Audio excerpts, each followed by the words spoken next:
Bien, bonjour à tous et bienvenue aux nouveaux abonnés. Alors, je suis ravi de vous retrouver pour une nouvelle série de vidéos qui vont concerner maintenant la réalisation de notre petite remise à locomotive. Alors, compte tenu des contraintes de place que l'on a sur le réseau, il nous fallait construire une remise assez étroite et la plus courte possible pour pouvoir accueillir notre locomotive qu'on voit ici, qui est la locomotive O30T de chez Rocco. Voilà, alors nous avons trouvé que la remise une voie type Vivarais Gare de la Mastre de chez Architecture et Passion était la plus proche de ce que l'on souhaitait compte tenu de nos contraintes. Et donc, cette, ce kit est représenté sur les deux feuilles qui sont là. Donc, on a les deux faces correspondantes au kit de chez Architecture et Passion. Alors, cependant, bien que pour l'échelle, il soit pour l'échelle HO, ce kit, hein, les dimensions de la porte, ici, de la porte d'entrée pour la locomotive, était vraiment trop juste pour notre locomotive Rocco là. Elle était quand même un peu trop étroite. Et là, donc, on tient immédiatement à remercier Christophe Constant pour sa gentillesse, son écoute et son attention vis-à-vis de nos contraintes.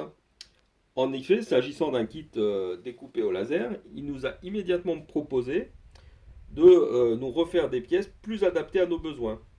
Ainsi, la porte d'entrée des machines a été agrandie au maximum en largeur et en hauteur. De plus, la porte d'entrée piéton, donc c'est la porte d'entrée qu'on voit ici, qui se trouve sur cette façade, on va dire à droite, quand on regarde vers l'intérieur. Elle n'était pas adaptée pour notre projet. Nous voulions en fait que cette façade soit en fait la façade située à gauche, donc intervertir les deux façades. Mais en fait, le kit est composé de détrompeurs. Et donc, on ne pouvait pas simplement intervertir les deux façades.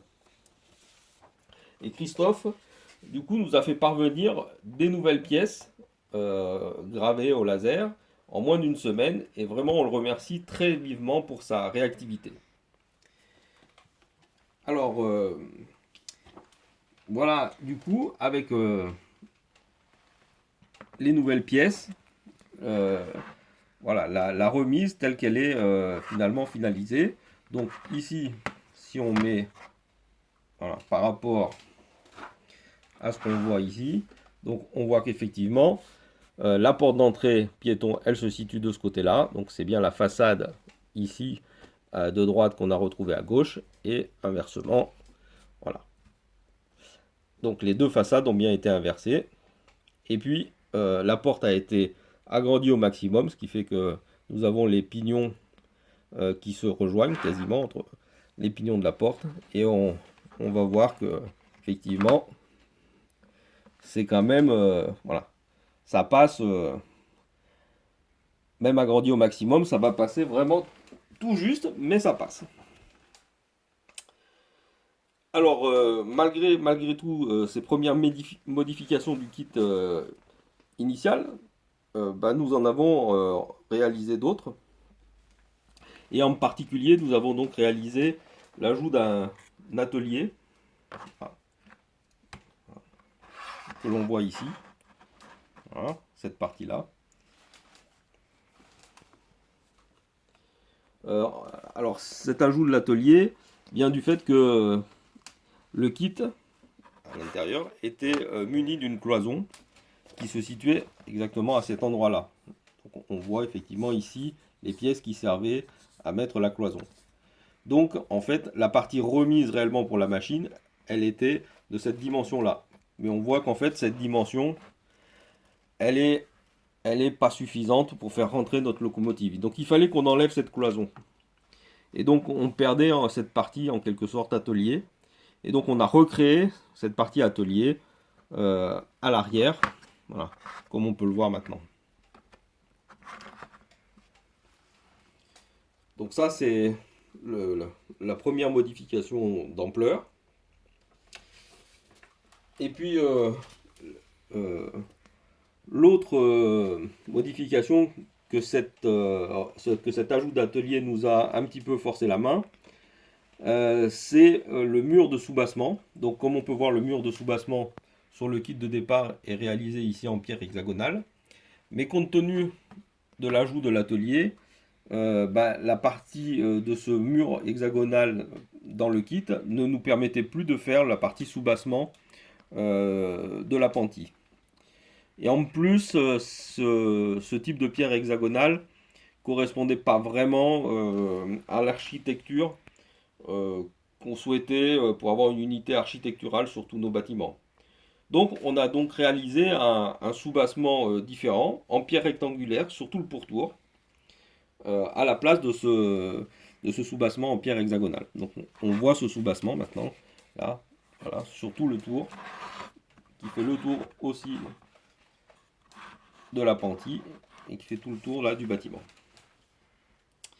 Alors pour réaliser ce soubassement, nous avons utilisé une feuille de parement provenant de chez Cité Miniature. Voilà à quoi ça ressemble. Voilà, texture pierre. Alors ces feuilles de parement, elles ont un très beau relief, mais elles sont très fragiles, et en particulier lors de la découpe.